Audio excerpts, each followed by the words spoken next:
So you want to complete Forsaken's main quest Easter egg? Well, you're at the right place. Forsaken starts off more interestingly than any other round-based experience here in Cold War. You're going to want to run up to this and activate this teleporter. Now, from when you first spawn in here, as you can see, the rounds are not waiting for me to kill zombies. The rounds are actually on a timer, and they will increase the zombie spawns the farther we get into the rounds. If you're uncomfortable with this round change, then just teleport as soon as this countdown gets to 0. However, if you kind of want to speed run this like I want to, then feel free to stay in here. Ooh, that's a lucky drop. Oh my goodness. Then feel free to stay in here and take advantage of all of these zombies. This is a great way to get points really quickly. It's sort of like a mini rampage inducer. Also, I do like death perception early on so I can get more salvage, so that's great that that's in here too. We've got some armor, which is really nice, and we've got enough salvage that we can increase this rarity all the way up to common already. And a good healthy spot, at least for me, I found is about round 8. So round 8 or 9, I like to use the teleporter. I usually have enough points that I can open up the map, we can get Juggernog right away, and it is worth noting that all of these zombies that spawned in during that beginning round will continue to be here throughout the rest of the map. You don't just automatically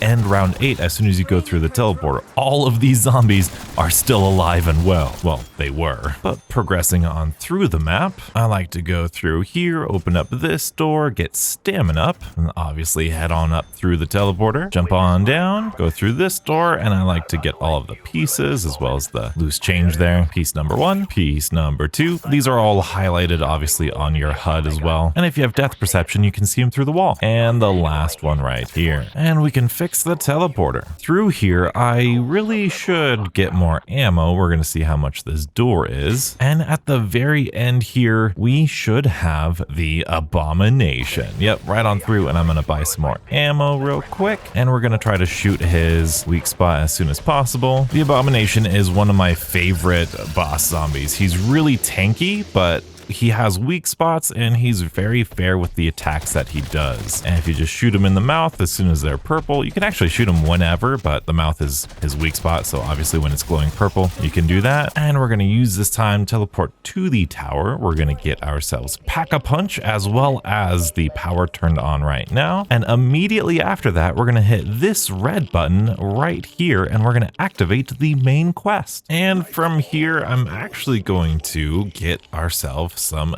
dead wire. And then we are going to use this zip line to go to this city area. From here, we're going to be building the wonder weapon and doing some Easter egg steps. This is one of the most accessible Easter eggs. So if you're not comfortable with the Easter eggs, feel free to, run some Forsaken because it's really not that bad. You get a dead wire kill right next to this guy. And yeah, you can do one piece of the Easter egg. Also, there's an arcade token which you can use on some of these guys. I'm going to wait to do this step because the RCXD likes to explode near zombies. All right, a little bit chill now. We can go to this and do the ARC-CXD. There we go. Now this controls way better on console than it does PC, but we can give it a shot. Jump over this. Oh, that was so close. That's the closest I've ever come to jumping over that. We're gonna knock down that guy, go through here, and then you're just gonna explode this thing right there. You heard the TV break a little bit, and you see that part right there? That is part numero uno. Now I do have more than 100 salvage here, so I'm actually going to go to this crafting table and get myself a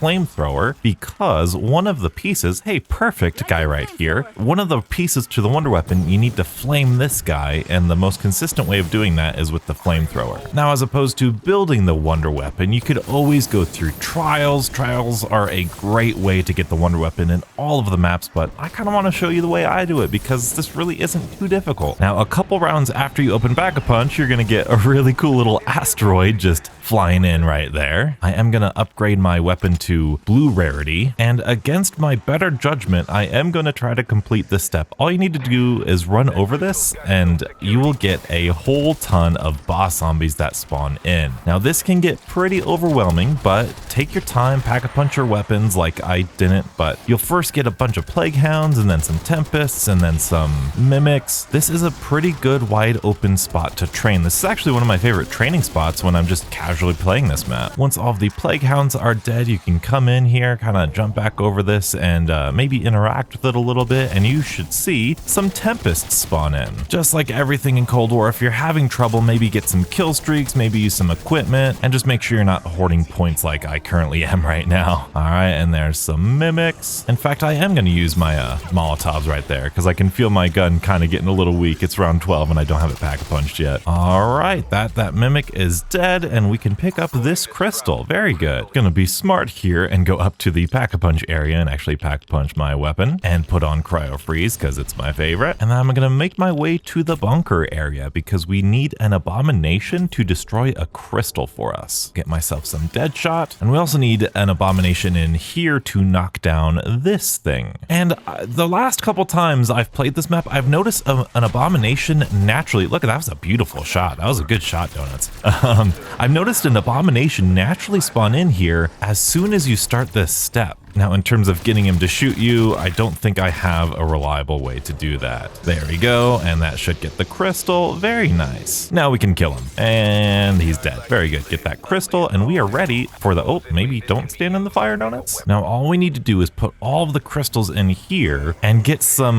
melee kills next to it, but that is a little difficult. So I'm gonna try to get some decoy grenades. You could also use Aether Shroud, which I do have, but you could also use Frenzied Guard, because Frenzied Guard will attract all of the zombies to you without killing you. It'll just deal damage to your armor. We're gonna throw this last decoy right here and see how well that does. I don't think it's gonna be enough. We'll use our Aether Shroud here, try to get them as they're walking, and that was enough. I guess it really doesn't take that many, but we can take our Crystal Axe, and this is gonna be awesome now. We're gonna pack-a-punch this thing, and why not get some PhD? And we're gonna go over to here. Now, the reason I didn't get this part before getting the Crystal Axe is because this gets a little intense. You just come up to this box, you activate this, and it starts a shutdown with a whole heap of bad guys. But I promise you, so long as you have this thing, you should be fine. This thing heals your health as well as your armor every time you get a kill with it. Also, because it's a melee weapon, you get the melee amount of bonus points for normal Cold War zombies. Now, because these zombies are part of like a special round you don't get points from, but you can see I'll occasionally get 115 points because of the round zombies. If you feel uncomfortable here, just try to train around a little bit. Try to focus on the boss zombies or isolate zombies when you can. Or you could use the alternate features of this thing. You can throw out the little boomerang thing and then call it back and it kills zombies in front of you. It's really fun. This wonder weapon's really nice. Here's the last part and we're ready to go. So now that we have these three parts, now that we've got the wonder weapon, all we need to do, and by the way, you can switch this weapon into an SMG and it's really fun. You just come to these crystals which spawn in here and you just shoot them, and that should spawn in some bad guys, and then switch it to your axe, and then you slash that like that, and then you pick up this little crystal right here, and this abomination,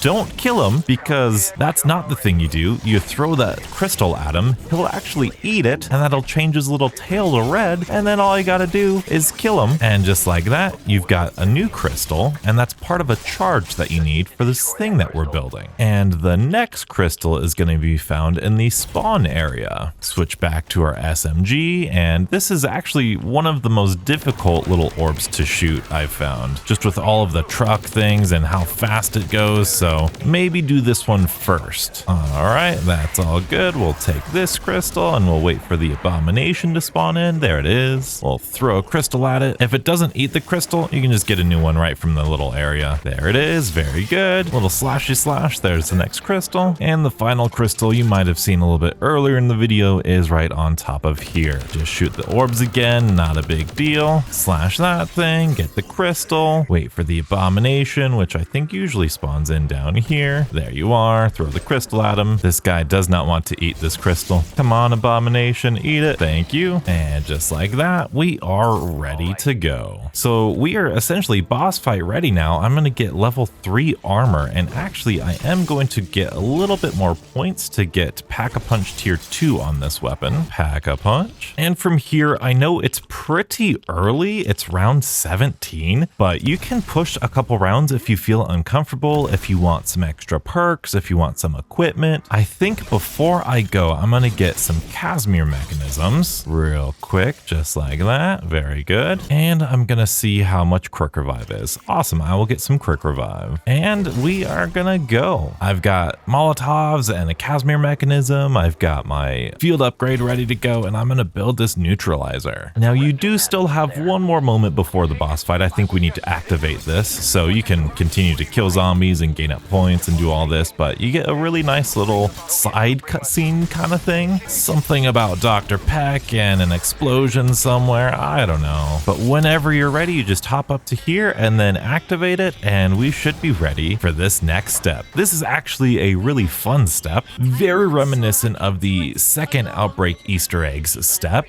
But do you see those orange crystals right there? You are going to need to break these orange crystals, and much like the other crystals that we've been absorbing this whole time, we need to collect these guys and then put it into this device. These crystals basically act as fuel for this device, which is taking us through this little patch of dark ether that will take us to the Forsaken. The closer you are to this neutralizer, the faster and more fuel efficient it will be. You will occasionally need to go up these ladders, so keep an eye out, especially up here for these things. Yes, once you're outside of here, it deals some damage to you, but it's not too bad. Try not to freak out. As you're doing this, you want to keep an eye on other locations that you're going to come up across, and you just continue this pattern all the way down to the end of this corridor, and you get to this big door right here, and it should naturally end. You are allowed to miss a couple of these crystals. You don't need every single one of them, but you don't want to miss too many because you don't want to be all the way down here and then miss some out there, but usually it's not that bad. And at the end of all of this, everything spawns in here, so if you did forget to upgrade something, you can have the salvage perks and equipment for it, and you can actually do that. I'm going to get myself a death machine, and I am going to get myself another Casimir mechanism, and I think I'm going to get myself some mule kick, and I'm going to change this to Shatter Blast. Not for any particular reason, but it could be good against those boss zombies, but we're still going to use this Crystal Axe primarily. And once we're ready, we can confront the Forsaken. Now, apart from the cheeky Back to the Future reference boss fight arena, this is a really fun boss fight. Maxis is floating here, and she acts like a soul box that we need to kill zombies under. Once you do, she will charge up these laser cannons. The Forsaken will do a whole lot of attacks, one of which being that ground slam attack, which you need to be behind cover to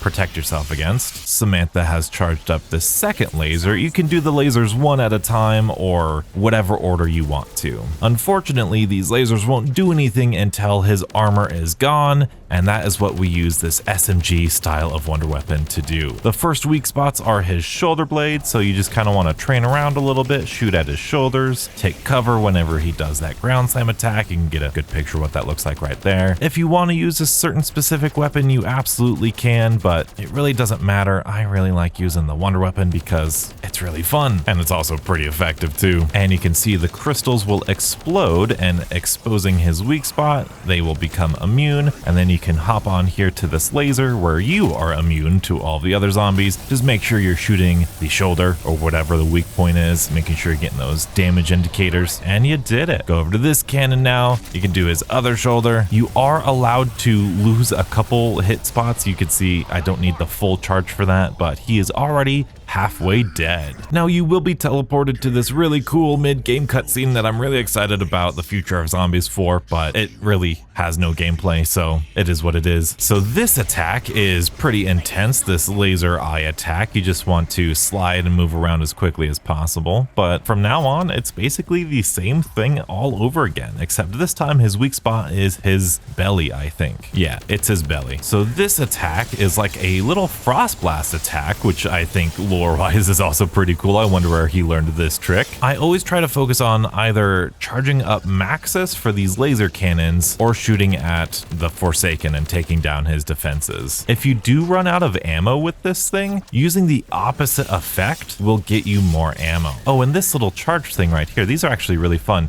Those little red orbs, if you shoot them, they will disappear. And if you can't find any ammo, there is an ammo crate right here, which I believe should recharge this. Yes, it does. Very cool. But his belly's almost gone. There he goes. They're going to use this laser cannon, shoot him in the belly. Nice and easy. Now his attacks are going to start to become more and more frequent and more intense, like this attack, which I'm trying to get out of. Excuse me, Donuts. Can you please hurry out of there? Don't be afraid to use your Aether Shroud, your other field upgrades. Aether Shroud as well as Frenzied Guard, I would say, are the two best field upgrades for this. And here's a good example of shooting those little crystals till they explode. Very nice. And his last weak spot is his forehead. We're almost there. Just gotta, I think I can actually do it if I sneak around this area. Very good. There's his forehead and the last laser cannon right here. And he's done. You could also use obviously a death machine if you're feeling uncomfortable with the boss zombies. This last little bit, all these crystals will spawn in no matter what you do. If you use Aether Shroud, if you use that other one,